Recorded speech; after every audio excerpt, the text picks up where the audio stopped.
Hello दोस्तों, मैं हूं डॉक्टर विवेक माहेश्वरी और आप मेरे साथ हैं साइकोलॉजी की आपकी अपनी पाठशाला में।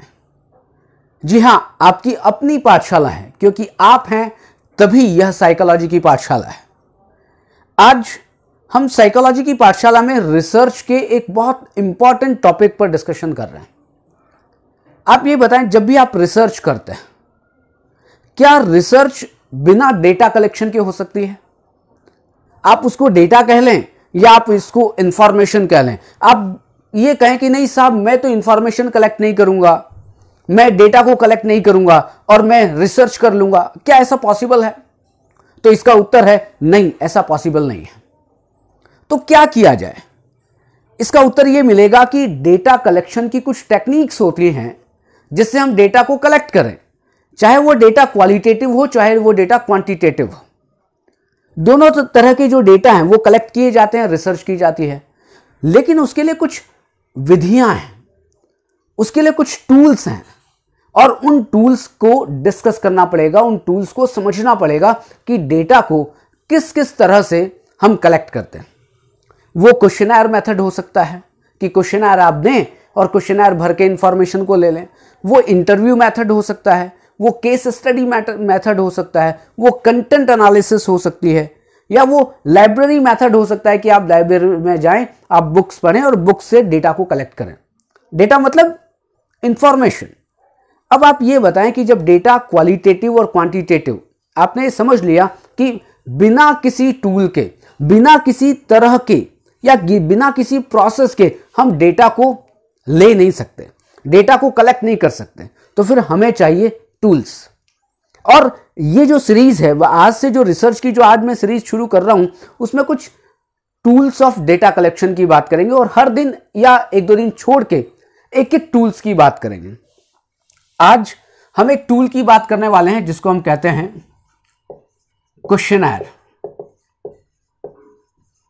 क्वेश्चनर मेथड कह लें या क्वेश्चनर टूल कह लें। क्वेश्चनर जिसको आप कहते हैं प्रश्नावली। आपने साइकोलॉजी में साइकोलॉजिकल टेस्टिंग सुना होगा कि मनोवैज्ञानिक परीक्षण होते हैं। इस क्वेश्चनर को हम साइकोलॉजिकल टेस्ट भी कह सकते हैं, साइकोलॉजिकल टेस्ट। लेकिन ऐसा नहीं है कि साइकोलॉजिकल टेस्ट में केवल क्वेश्चनर आता है, नहीं, इसमें इन्वेंटरी भी आ सकती है, इसमें शेड्यूल भी आ सकता है। लेकिन आज का जो पूरा टॉपिक है वो केवल और केवल बेस्ड है क्वेश्चनर के, कि क्या प्रश्नावली क्या होती है, कितने तरह की होती है, इसमें किस तरह के क्वेश्चंस होते हैं। अब पहला प्रश्न अपने पास ये आया कि चलिए हम समझते हैं क्वेश्चनर है, लेकिन what is the meaning of questionnaire? तो बड़ा सिंपल सा है। इसका मीनिंग यह है ए सेट ऑफ क्वेश्चंस। मतलब कि एक क्वेश्चंस की एक माला होती है, एक बैटरी होती है, एक सेट होता है और उसमें 10 हो सकते हैं, 20 क्वेश्चन हो सकते हैं, 25 हो सकते हैं, 100 क्वेश्चंस हो सकते हैं। वो एक सेट ऑफ क्वेश्चंस है जो किसी प्रॉब्लम से रिलेटेड है, या आप ये समझ लें कि वो सेट ऑफ क्वेश्चंस है और वो किसी साइकोलॉजिकल वेरिएबल से रिलेटेड है जो साइकोलॉजिकल वेरिएबल का मेजरमेंट कर रहा है।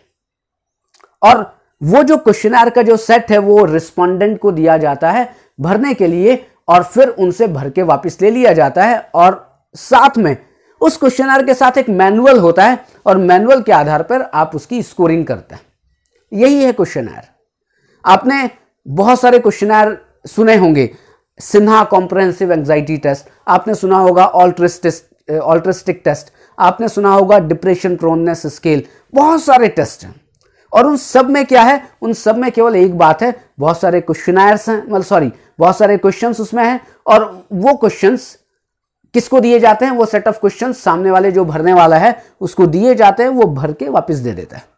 वापस देने से काम नहीं चलेगा, वापस उसने दिया तो आप मैनुअल में जाएं, उसकी स्कोरिंग करें, स्कोरिंग करने के बाद उसका इंटरप्रिटेशन करें कि इस क्वेश्चनर में जो रिस्पॉन्सेज भरी गई हैं उसका मीनिंग क्या है। बस यही है क्वेश्चनर। क्वेश्चनर को समझने के लिए हमें दो चीजों की जरूरत है। एक जिसको हम कहते हैं क्वेश्चंस, क्योंकि क्वेश्चनर है तो क्वेश्चंस है। और क्वेश्चंस को हम साइकोलॉजी में कहते हैं आइटम्स। आपने आइटम सॉन्ग सुने होंगे, लेकिन मैं यहां पर आइटम सॉन्ग की बात नहीं कर रहा हूं, मैं आइटम्स की बात कर रहा हूं। आइटम मतलब कोई सामग्री नहीं है, कोई वस्तु नहीं है। साइकोलॉजी में किसी भी क्वेश्चन को हम आइटम कहते हैं। मान लिया किसी एक क्वेश्चनर में 30 क्वेश्चन हैं, तो आप कहेंगे 30 आइटम्स हैं। किसी क्वेश्चनर में 110 क्वेश्चन हैं, आप कहेंगे 110 आइटम्स हैं। मतलब एक क्वेश्चन को एक आइटम, ये आप समझ लें। मतलब कि क्वेश्चन को आइटम भी कहते हैं। तो यदि मैं आइटम वर्ड यूज करूं तो आप उसका मतलब क्या समझेंगे? क्वेश्चन, प्रश्न। एक बात हो गई। अब ये जो आइटम है, मैं अब आइटम वर्ड यूज कर रहा हूं, ये जो आइटम है, इस आइटम में क्या होता है, कुछ उसके लिए रिस्पॉन्सेस दी होती हैं, जो आप रिस्पॉन्सेस दी होती हैं। रिस्पॉन्सेस कैसी हो सकती हैं? रिस्पॉन्सेस यस नो में हो सकती हैं। रिस्पॉन्सेस कभी कभी, मैं गाना नहीं गा रहा हूं, कभी कभी मेरे दिल में ख्याल आता है, कभी कभी, या कभी नहीं, हमेशा, सहमत, इस तरीके से बहुत सारे। ये क्या है, ये जो मैं नाम लिख रहा हूं उसमें कि मान लिया एक, चलो आपको समझाने के लिए मैं बताऊं, मैं रोज सुबह जल्दी उठकर घूमने जाता हूं। एक क्वेश्चन हो सकता है ना, एक आइटम हो सकता है। अब इसका मैं उत्तर क्या कर सकता हूं? यस और नो, एक में आपको टिक करना है। तो आप क्या करेंगे? आप घूमने जाते होंगे तो यस में करेंगे, घूमने नहीं जाते होंगे तो नो में करेंगे। यह भी हो सकता है कि मैं रोज सुबह उठकर घूमने जाता हूं, कभी कभी, कभी नहीं, हमेशा, सहमत। मतलब इसमें से कोई एक को आपको टिक करते हैं, यही तो ऑप्शंस है ना इसके। आपने बहुत सारे क्वेश्चंस देखे होंगे। अब रिस्पॉन्सेस हो गई कि वो रिस्पॉन्सेस इस तरीके से होती हैं। तीसरा, एक आपको बहुत ही इंपॉर्टेंट बात और समझना है इसमें, और वो होती हैं, उसको कहते हैं हम types of items. Types of items मतलब कि क्वेश्चन के प्रकार कौन से होते हैं, या हम कहें कि क्वेश्चंस किस तरह से होते हैं। किसमें? इस क्वेश्चनर की बात हो रही है।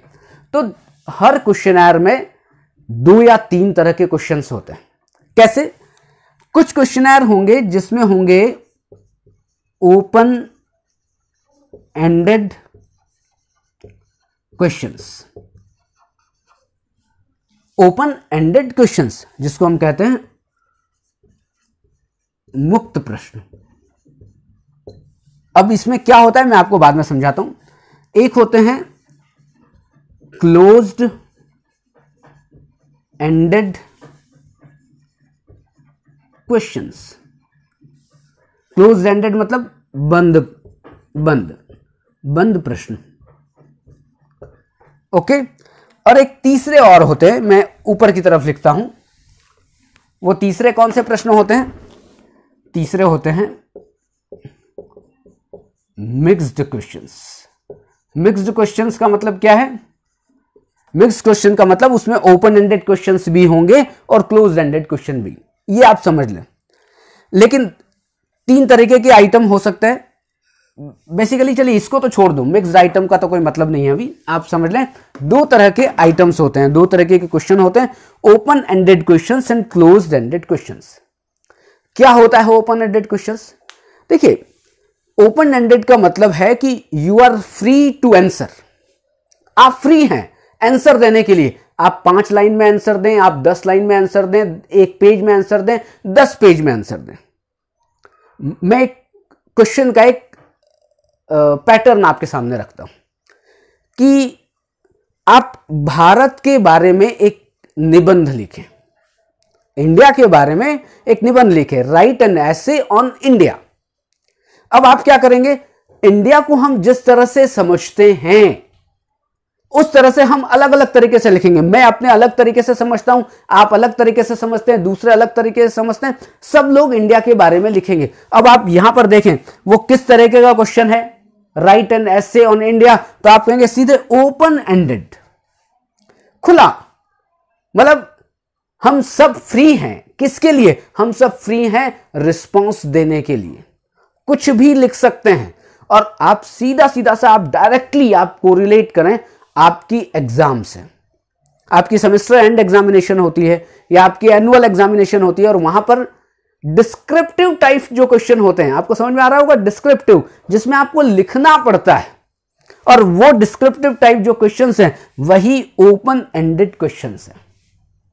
बहुत सारे साइकोलॉजिकल टेस्ट या बहुत सारे जो क्वेश्चनर हैं उसमें ओपन एंडेड क्वेश्चंस होते हैं। दूसरा closed ended questions. Closed ended questions को आप समझें मल्टीपल चॉइस क्वेश्चंस या आप कहें ऑब्जेक्टिव टाइप क्वेश्चंस।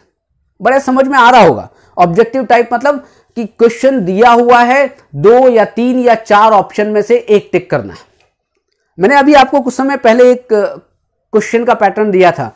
मैंने कहा था जब आप सुबह उठते हैं तो आप घूमने जाते हैं, यस नो। अब आपको क्या है, यस और नो में ही आंसर देना है। जाते हैं तो यस करिए, नहीं जाते हैं तो आप नो कर दीजिए। ये क्या है?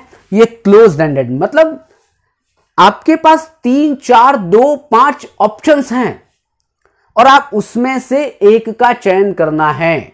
बस एक का चयन करना, मतलब क्लोज्ड एंडेड। आप उसको कह सकते हैं, क्लोज्ड को जगह आप कह सकते हैं फिक्स्ड क्वेश्चंस, मतलब कि आंसर फिक्स हैं, उस आंसर फिक्स में से एक का चयन करना है, उसे कहते हैं क्लोज्ड एंडेड क्वेश्चंस। ये दोनों तरह के क्वेश्चंस, मतलब open ended questions and closed ended question किस में यूज किए जाते हैं? किसी भी क्वेश्चनर में। और आपको इन ओपन एंडेड या क्लोज एंडेड क्वेश्चंस के लिए, आइटम्स के लिए अपनी रिस्पॉन्स देनी पड़ती है। बड़ी सिंपल सी बात कि वो ओपन एंडेड क्वेश्चन हो सकते हैं, वो क्लोज एंडेड क्वेश्चंस हो सकते हैं। ये डिपेंड करेगा किसके ऊपर? बनाने वाले के ऊपर, जिसने वो क्वेश्चनर बनाया है। समझ लीजिए, ऐसा नहीं है कि साहब किसमें ओपन एंडेड हो गए, किसमें क्लोज एंडेड हो गए, इसका कोई नियम नहीं है। मैं क्वेश्चनर डेवलप कर रहा हूं, मैंने क्लोज एंडेड आइटम सारे के सारे दे दिए, वो भी सही है। किसी को समझ में आता है कि नहीं साहब केवल क्लोज एंडेड आइटम नहीं, उसमें कुछ ओपन एंडेड आइटम भी होने चाहिए, उसने ये दे दिए। कुछ ऐसे होते हैं कि नहीं, ऐसा करते हैं साहब, ओपन एंडेड क्वेश्चंस भी देते हैं और क्लोज एंडेड क्वेश्चंस भी देते हैं, ये दोनों मिलाकर भी एक क्वेश्चनर बन सकता है। तो आपको ये समझना पड़ेगा कि ओपन एंडेड क्वेश्चंस क्या होते हैं और क्लोज एंडेड क्वेश्चंस क्या होते हैं। अब और आगे बात करें। अब टाइप्स ऑफ आइटम्स हमने समझ लिया, टाइप्स ऑफ क्वेश्चंस हमने समझ लिया। अब हमारा दूसरा, अब आगे चलते हैं कि जिसको कहते हैं types of questionnaire. Types of questionnaire कि प्रश्नावली के कितने प्रकार। अब प्रश्नावली के प्रकार के बारे में बात करते हैं तो सबसे पहला कैटेगरी जिसको हम कहते हैं on the basis of items used in questionnaire. हम बात कर रहे हैं क्वेश्चनर के टाइप। क्वेश्चंस के टाइप हमने समझ लिए हैं, close ended question and open ended questions. अब बात कर रहे हैं types of questionnaire. Types of questionnaire में सबसे पहली कैटेगरी आती है on the basis of items used in questionnaire, कि प्रश्नावली में जो आइटम यूज कर रहे हैं, आइटम का उपयोग कर रहे हैं, क्वेश्चन का उपयोग कर रहे हैं, उनके आधार पर कितने तरह के क्वेश्चनर हो सकते हैं। अब मैं आपसे पूछ रहा हूं कि इसमें क्या होगा, आप कितने तरह के आइटम यूज कर रहे हैं। पहला मैंने अभी कहा था क्लोज एंडेड आइटम यूज होते हैं, दूसरा मैंने कहा ओपन एंडेड आइटम यूज होते हैं, और तीसरा मिक्स्ड आइटम भी यूज होते हैं। तो 3 तरह के क्वेश्चनर इसके आधार पे हो सकते हैं। नंबर वन होता है closed ended item questionnaire. Closed ended item questionnaire, बंद एकांश परीक्षण। क्लोज्ड एंडेड बंद एकांश परीक्षण। बंद एकांश परीक्षण में क्या होगा, क्वेश्चन दिए होंगे, 4-5, हर क्वेश्चन में 4-5, 2-3 ऑप्शन दिए होंगे, उसमें से एक का आपको चयन करना है। ओके, दूसरा क्वेश्चनर कौन सा हो सकता है? यहां पर क्लोज एंडेड हो गया। अभी हमने एक टाइप ऑफ क्वेश्चंस में क्या डिस्कस किया था? Open ended item questionnaire. क्योंकि दो तरह के आइटम हैं, तो दो तरीके के आइटम यूज किए जा रहे हैं, वो क्लोज एंडेड हैं, वो ओपन एंडेड हैं। तो उनके आधार पर एक हो गया क्लोज एंडेड आइटम क्वेश्चनर और दूसरा हो गया open ended item questionnaire. Open ended का मतलब, फिर रिपीट करिए, कि जहां पर आप फ्री हैं रिस्पॉन्स देने के लिए। आपका मतलब जिससे आप वो क्वेश्चनर भरा रहे हैं, फिल करवा रहे हैं, वो फ्री है। अभी मैंने कहा था आप ऐसा करें, व्हाट इज साइकोलॉजी? साइकोलॉजी के बारे में लिखिए। आप योग के बारे में क्या समझते हैं? आप क्या करेंगे? You are free to write. अब आप इसमें लिख सकते हैं फ्री टू राइट, मतलब कि आप बिल्कुल फ्री हैं। ओपन एंडेड में आप कुछ भी लिख सकते हैं। अब तीसरा और हो सकता है जिसको हम कहते हैं mixed item questionnaire. Mixed item questionnaire का मतलब क्या है? कुछ जो क्वेश्चनर बनाने वाले जो विद्वान होते हैं वो कहते हैं कि साहब हम दोनों तरह के क्वेश्चंस उसमें रखें, मतलब कि वो क्लोज्ड एंडेड आइटम क्वेश्चंस भी रखें और ओपन एंडेड आइटम भी रखें। मतलब कि दोनों तरह के क्वेश्चन आपने मिला दिए, 5-10 क्वेश्चन क्लोज्ड एंडेड रख लिए, 2-3 क्वेश्चन ओपन एंडेड रख लिए, मिक्स्ड आइटम क्वेश्चनर हो जाएगा। अब आपको फिर इसको कोरिलेट करिए अपनी एग्जाम से। आपकी एग्जाम में क्या होता है? कुछ मल्टीपल चॉइस क्वेश्चंस होते हैं, याद आ रहा है? मल्टीपल चॉइस क्वेश्चंस क्या हैं? Closed ended item. फिर दूसरे और क्वेश्चंस क्या होते हैं? डिस्क्रिप्टिव टाइप क्वेश्चंस होते हैं, ओपन एंडेड आइटम्स। अब इन दोनों को मिला दिया, इन दोनों को मिला के क्या हुआ? Mixed item questionnaire. दोनों को मिला दिया। यह है किसके आधार पर? On the basis of items used in questionnaire. जो आइटम्स, जो क्वेश्चंस क्वेश्चनर में यूज किए जा रहे हैं, उनके आधार पर 3 प्रकार हैं क्वेश्चनर के। अब आगे चलते हैं, अब दूसरी कैटेगरी को समझते हैं। टाइप्स ऑफ क्वेश्चनर में दूसरी कैटेगरी, एक बार आप स्क्रीनशॉट ले लें इसका। ओके, अब दूसरी कैटेगरी कौन सी हो सकती है?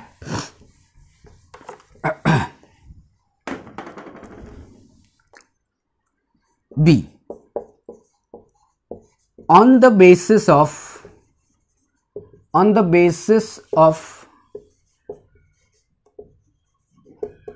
administration of क्वेश्चनर, कि उस प्रश्नावली को प्रशासित करने के आधार पर हम कितने तरह के क्वेश्चनर हो सकते हैं। नंबर 1 क्वेश्चनर हो सकता है जिसको हम कहते हैं फेस टू फेस एडमिनिस्टर्ड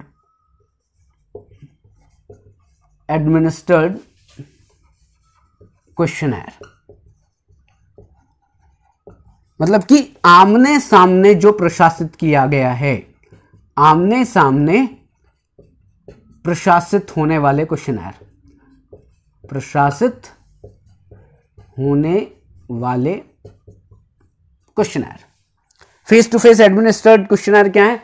जैसे कि 10 लोग बैठे हैं, मैंने सबको क्वेश्चन पेपर दे दिया, उन्होंने भर के मुझे वापस दे दिया। या इंडिविजुअल 1-to-1 भी हो सकता है कि कोई व्यक्ति मेरे पास आया और मैंने उसको एंग्जाइटी का टेस्ट किया, मैंने उसको एक क्वेश्चन पेपर दिया, मतलब कि क्वेश्चनर दिया, उसने मुझे भर के वापस दे दिया, आमने सामने, फेस टू फेस। ओके, ये तो समझ में आ रहा होगा, आमने सामने हम जब एडमिनिस्टर करते हैं।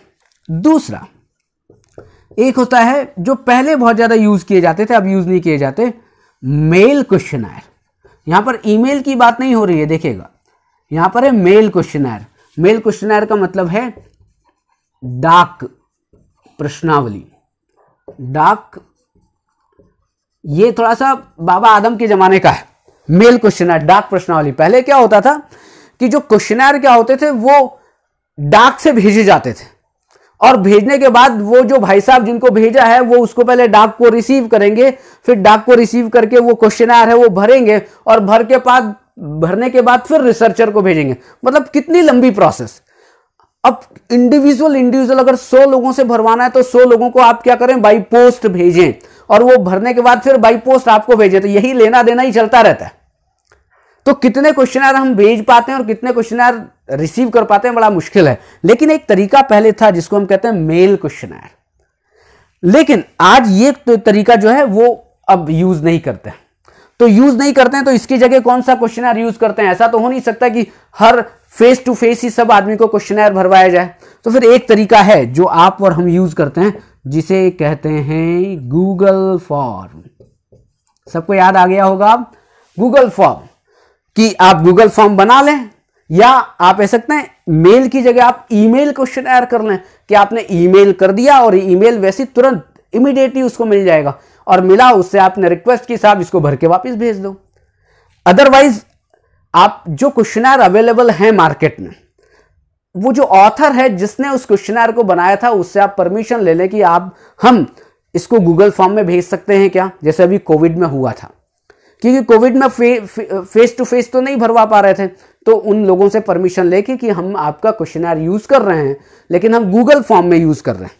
तो आपने गूगल फॉर्म बना लिया। अगर आप बहुत स्टैंडर्डाइज्ड क्वेश्चनर जो मार्केट में है, जिसको परचेज करना होता है, जिसका कॉपीराइट एक तरीका है या कॉपीराइट होता है, आप उसको यूज ना करें, आप अपना क्वेश्चनर बना रहे हो, तो सीधे सीधे आप गूगल फॉर्म यूज कर लें, सबको गूगल फॉर्म भेज दें, तुरंत ही गूगल फॉर्म में आपकी जो रिस्पॉन्सेज है वो कलेक्ट हो जाएगी, वो सेव हो जाएगी, आप फिर बाद में आप उसका एनालिसिस कर सकते हैं। तो अभी हमने दो तरीके के क्वेश्चनर्स की बात की थी। Number 1 on the basis of items, याद आ रहा होगा आपको, open ended item questionnaire, closed ended item questionnaire, और तीसरा मिक्स्ड आइटम क्वेश्चनर। दूसरा है on the basis of administration of questionnaire, face to face. Number 2 mail questionnaire जो पहले होते थे, बाद में गूगल फॉर्म जो आज होते हैं, या आप ईमेल से आप उस ईमेल क्वेश्चनर भी कह सकते हैं। ओके, ये हो गए आपके टाइप्स ऑफ क्वेश्चनर। अब तीसरी, अब एक इंपॉर्टेंट बात इसमें और रह गई कि जो भी क्वेश्चनर होते हैं, चाहे वो क्लोज एंडेड आइटम क्वेश्चनर हो, वो ओपन एंडेड आइटम क्वेश्चनर हो, या आप ये समझे कि कोई भी क्वेश्चनर हो, कैसे भी उसमें आइटम्स हो, उसको हम एडमिनिस्ट्रेशन कैसे करते हैं, उसको हम एडमिनिस्ट्रेशन, कुछ होते हैं इंडिविजुअल, ये टाइप्स नहीं पढ़ा रहा हूं मैं आपको बात कर रहा हूं कि कैसे हम उसको प्रशासित करते हैं। एक होता है इंडिविजुअल में क्या होता है, इंडिविजुअल का मतलब है वैयक्तिक, कि जब आप क्या कर रहे हैं, कोई क्वेश्चनर ऐसा होता है कि एक बार में केवल एक के ऊपर ही भरा जा सकता है, आप 10 लोगों पर नहीं भर सकते। एक के बाद आपने पहले विश्वास से भरवाया, फिर रंजीत से भरवाया, फिर सुनील से भरवाया, फिर किसी और से भरवाया, मतलब एक बार में केवल एक ही क्वेश्चन पेपर भरा जा सकता है आपके द्वारा। मतलब कि आप एक ही बार में एक ही व्यक्ति को एडमिनिस्ट्रेशन कर सकते हैं। क्यों? क्योंकि उसमें बहुत सारी चीजें टाइम नोट करना है, या बहुत सारी और भी टेक्निकल कुछ चीजें होती हैं। तो इंडिविजुअल आप दे सकते हैं। दूसरा क्या हो सकता है, ग्रुप क्वेश्चनर हो सकते हैं। ग्रुप मतलब कि आप समूह में 50 लोगों को एक साथ आपने दे दिया और एक साथ उन्होंने एडमिनिस्ट्रेशन करके दे दिया। तीसरा आप क्या यूज कर सकते हैं, मैंने अभी आपको ये कहा था, गूगल फॉर्म आप यूज कर सकते हैं। गूगल फॉर्म को हिंदी लिखने की जरूरत नहीं है क्योंकि गूगल तो हम सब करते हैं। ओके, तो 3 तरीके से इसको एडमिनिस्ट्रेशन कर सकते हैं, इंडिविजुअल, ग्रुप में और गूगल फॉर्म में। अब ये एक तरीका क्या है, ये एक तरीका है जो कि क्वेश्चनर मेथड, जो ह्यूमन बिहेवियर को मेजर कर सकते हैं। हम सोशल साइंस, जितने भी सोशल साइंसेस के सब्जेक्ट्स हैं, ह्यूमैनिटीज के सब्जेक्ट्स हैं, उसमें क्वेश्चनर मेथड यूज किया जाता है डेटा कलेक्शन के लिए। तो आज मुझे लगता है हमने बहुत ही अच्छी तरह से क्वेश्चनर को समझने की कोशिश की है। अब नेक्स्ट जब भी रिसर्च का वीडियो बनाया जाएगा तो एक अलग डेटा कलेक्शन की टेक्निक, एक आज टेक्निक हो गई है, उस टेक्निक का नाम है क्वेश्चनर। कल एक या परसों एक दूसरी टेक्निक की बात करेंगे। तब तक के लिए आपको बहुत बहुत धन्यवाद। अपना ख्याल रखिए, अपने परिवार का ख्याल रखिए और इस चैनल को सब्सक्राइब करिए और लोगों से कहिए कि इस चैनल को सब्सक्राइब करें। Thank you.